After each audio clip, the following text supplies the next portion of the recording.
Hey, how's it going guys? Kris here with another Battlefield 5 weapon guide for you today. And in this video we're going to be checking out the Nambu Type 2A in full detail. A Japanese submachine gun for the medic class which came along in Chapter 5, War in the Pacific.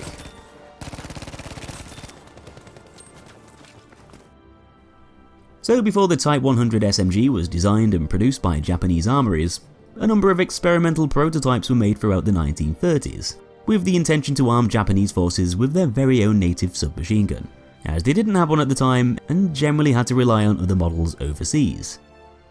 In 1934, one of the first SMG prototypes to be created was the Nambu Type 1, and it was actually one of the first submachine guns to feed its magazines through the pistol grip, making it fairly unusual at the time and somewhat innovative.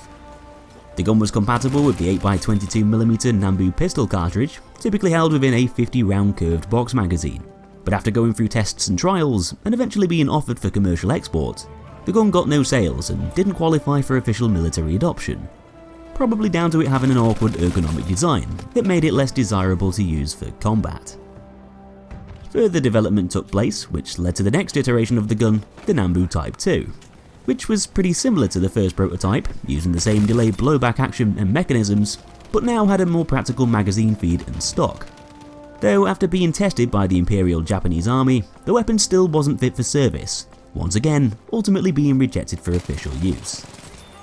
But with the onset of the Second World War, desperate times called for desperate measures, and with Japan urgently needing an automatic weapon to arm its troops with, some of those scrapped experimental ideas resurfaced, including the Nambu Type 1 and Type 2 SMGs. They would have only been made and issued in limited quantities, but it was still better than nothing, because the Type 100 SMG, which was essentially the Nambu Type 3C, had only recently come out of its prototype stage, and mass production of that weapon hadn't yet begun. So although they weren't exactly very common weapons, those Nambu experimental SMGs still would have seen a bit of action, being issued to Japanese infantry in small numbers during the War in the Pacific.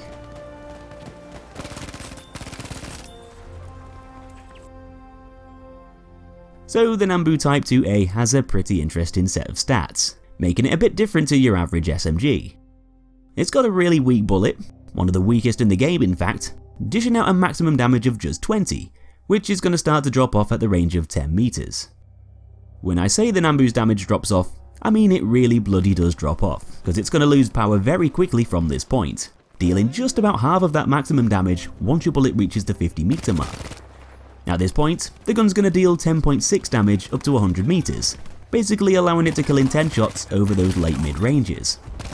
Though the damage still isn't at that minimum just yet, because from 100 meters, it'll decline a little bit more, eventually reaching 8.6 damage at the distance of 150 meters, which is very far away for a submachine gun.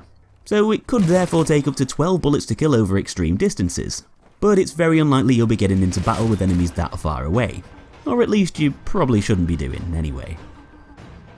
So just like with most other SMGs, the Type 2A is going to perform at its best within close quarters, being able to snuff your opponents out in 5 shots, one more than average. But of course, to make up for that crappy damage output, the Nambu Type 2A shoots ridiculously fast. With a fire rate of 1028 RPM, this gives it some of the quickest kill times in the whole game within CQC. But despite sounding a bit crazy on paper, it still only kills at a similar sort of rate to the Suomi within shorter sightlines, because of that weaker damage. The Nambu's fire rate can be ramped up even further with the light bolt spec, boosting it up to a blisteringly fast 1200 RPM, so this can give it even more competitive kill times. But whether or not you choose to use the light bolt, the weapon's going to give you some extreme firepower in closer ranges, but far less so beyond, nevertheless.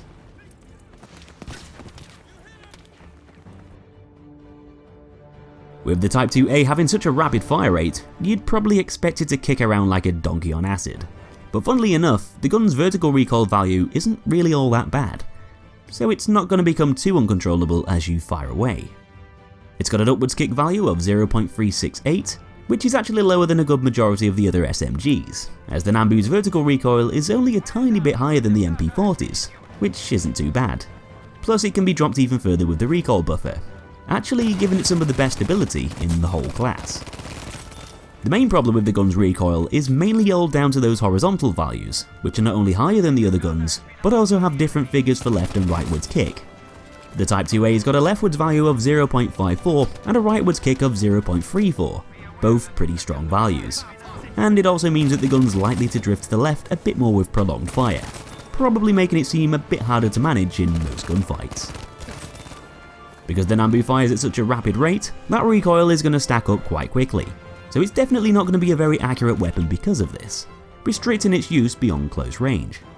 The further away your opponent is, the more shots are likely to stray off target, with it kicking side to side quite violently, increasing kill times and generally making it less effective for taking on players in the distance. It's usually best to get as close as you can to your target before opening fire, perhaps bursting your shots into smaller groupings to try and gain a bit more precision. The Type 2A has got an extremely low muzzle velocity of just 315 meters per second, one of the lowest in the game in fact, so shots are going to take a bit more time to reach their destination than normal, generally lowering accuracy over range even more.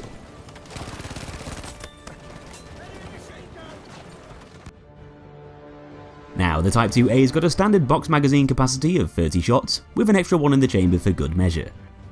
For most other SMGs, this could be considered a pretty decent number to have, as it's a kinda similar amount to the Sten, MP40 and EMP.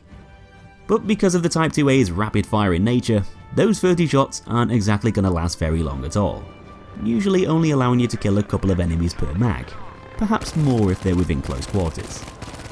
This means that you're still likely to run out of ammo quite often, which can be quite problematic if you're using the gun within its optimal engagement range in CQC, where you're likely to become outnumbered.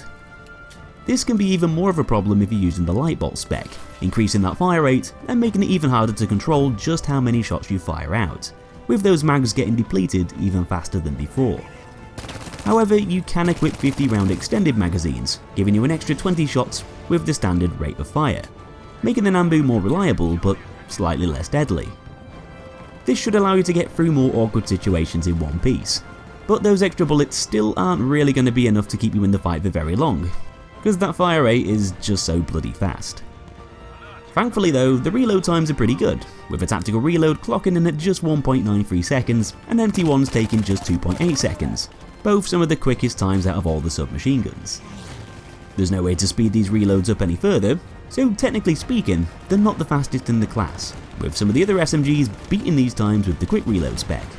But nevertheless, they shouldn't really give you too much to worry about, so long as you don't get too carried away behind enemy lines.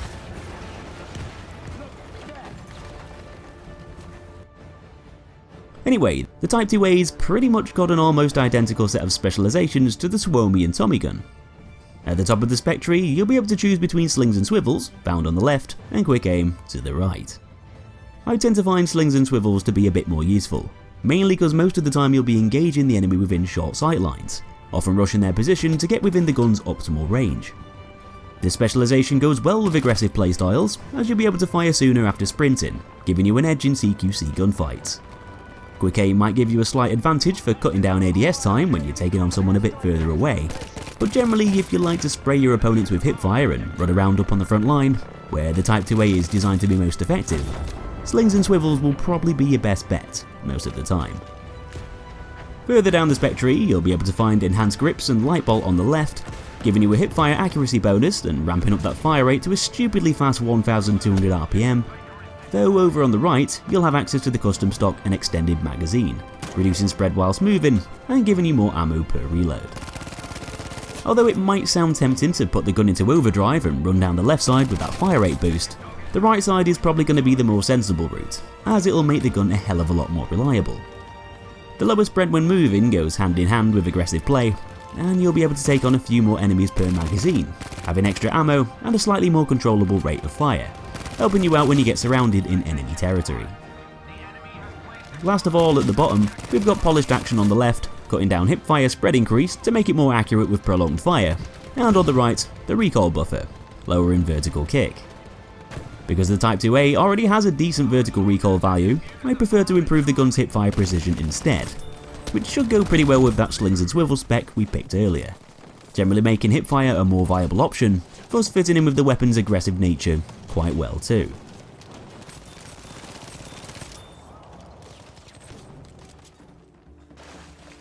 So, in conclusion, if you want a weapon that can put a lot of holes in your opponents very quickly, then look no further than the Nambu Type 2A. It's got a ridiculously fast rate of fire, but generally a lower damage output over range to compensate. So although you'll be able to pepper your target with hot lead, allowing you to blitz through anyone unfortunate enough to be close by fairly easily, the Type 2A is going to struggle to take people down who are wandering around a bit further away, with it firing a weaker shot that loses damage rapidly as it flies through the air.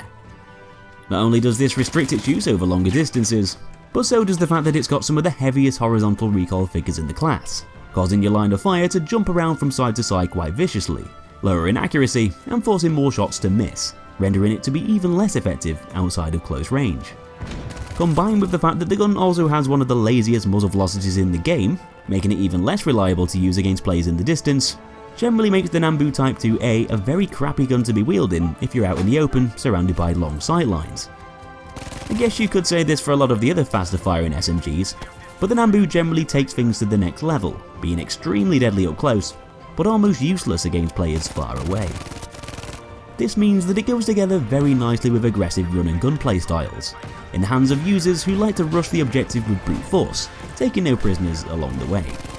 And although it can sometimes leave you in a few vulnerable spots in CQC, with the Nambu often running out of ammo at a rapid rate, its snippy reload speed should allow you to get back into the action pretty quickly, letting you keep that aggressive momentum rolling, therefore allowing it to do what it was designed to do very well.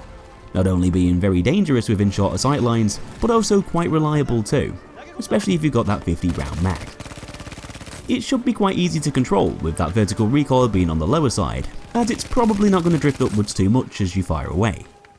Though because the Type 2A does have a bit of a tantrum whenever you squeeze the trigger, with its fire rate being so high, you'll still probably need to burst your shots when taking on someone over medium ranges nevertheless. But overall, providing you stick to the shadows and try to gain as much ground on your victims before letting rip, the Nambu Type 2A can dominate within its optimal engagement range, often putting people down before they even know what hit them. So that's it for another one folks, hope you enjoyed the guide.